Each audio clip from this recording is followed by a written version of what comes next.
नमस्कार, मी ऋषिकराज. शेतकरी बंधूंनो, सर्वप्रथम तुम्हाला व तुमच्या परिवाराला आपल्या मराठी सपोर्ट कुटुंबातर्फे दीपावलीच्या हार्दिक शुभेच्छा.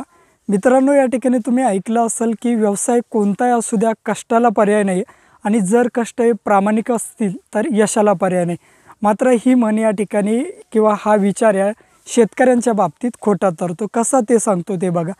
शेतकरी बंधूंनो, तुम्ही या ठिकाणी कापूस असेल, सोयाबीन असेल याचं उत्पादन घेत असाल तर या ठिकाणी सरासरीच्या उत्पादनापेक्षा यावर्षी नक्कीच कमी उत्पन्न झालेलं आहे किंवा उत्पादन झालेलं आहे. ज्या ठिकाणी एकरी 10 ते 12 क्विंटल सोयाबीन व्हायचं त्या ठिकाणी 5 ते 6 क्विंटलवर आलेलं आहे. आणि ज्यावेळेस शेतकऱ्याला दिवाळीच्या असेल किंवा सणासुदीच्या दिवसामध्ये पैशाची गरज असते त्या काळामध्ये या ठिकाणी शेतकऱ्यांना आता या ठिकाणी लुबाडलं जाते. कसं ते सांगतो. ज्यावेळेस शेतकरी दिवाळीच्या दिवसामध्ये त्यांचं पीक हे किंवा त्यांचं सोयाबीन हे विकायला जात आहे त्यावेळेस भाव किती मिळतो आहे? 39, 40, 41, हार्डली 41पर्यंत. तर या ठिकाणी 41चा भाव मिळतो आहे आणि हमी भाव कितीचा दिला आहे? 5,386 रुपयाचा हमी भाव महाराष्ट्र शासनाने दिला आहे. पण या ठिकाणी जर हमी भावाने सोयाबीन घालायचं असेल तर 3 ते 4 महिन्याचा कालावधी लागतो.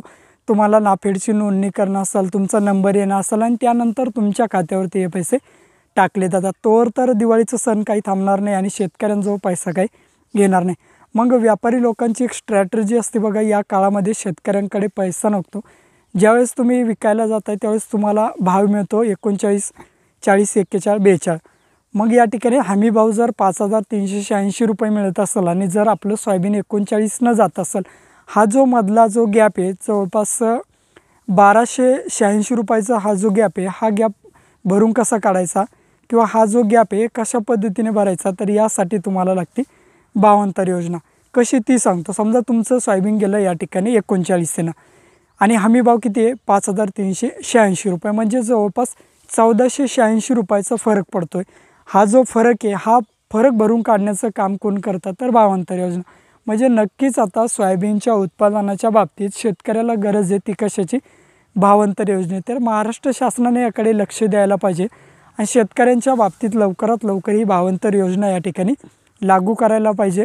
आता तुम्ही म्हणसाल जर या ठिकाणी सोयाबीन आपण साठवून ठेवली किंवा या ठिकाणी जर दाबून ठेवली तर आपल्याला नक्कीच नंतर नाफेडला नोंदणी केल्यानंतर आपल्या सोयाबीनला चांगला भाव मिळेल. तर शेतकरी बंधूंनो, कालखंडच असा येतो आहे बघा. ज्यावेळेस दिवाळी असेल किंवा एखादा सण असेल, कुटुंबाच्या गरजा भागवण्यासाठी किंवा आपल्या वैयक्तिक गरजा भागवण्यासाठी सोयाबीन आपल्याला विक्रीसाठी काढावं लागतं. त्यामुळे या ठिकाणी तोवर आपण सोयाबीन ठेवू शकत नाही. आता गरज आहे शासनाला भावांतर योजना लागू करण्याची खऱ्या अर्थानं.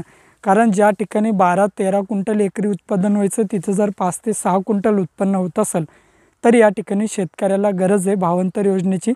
लवकरात लवकर शासनाने या ठिकाणी भावांतर योजनेवर लक्ष द्यावं आणि भावांतर योजना शेतकऱ्यांच्या बाबतीत या ठिकाणी लागू करावी.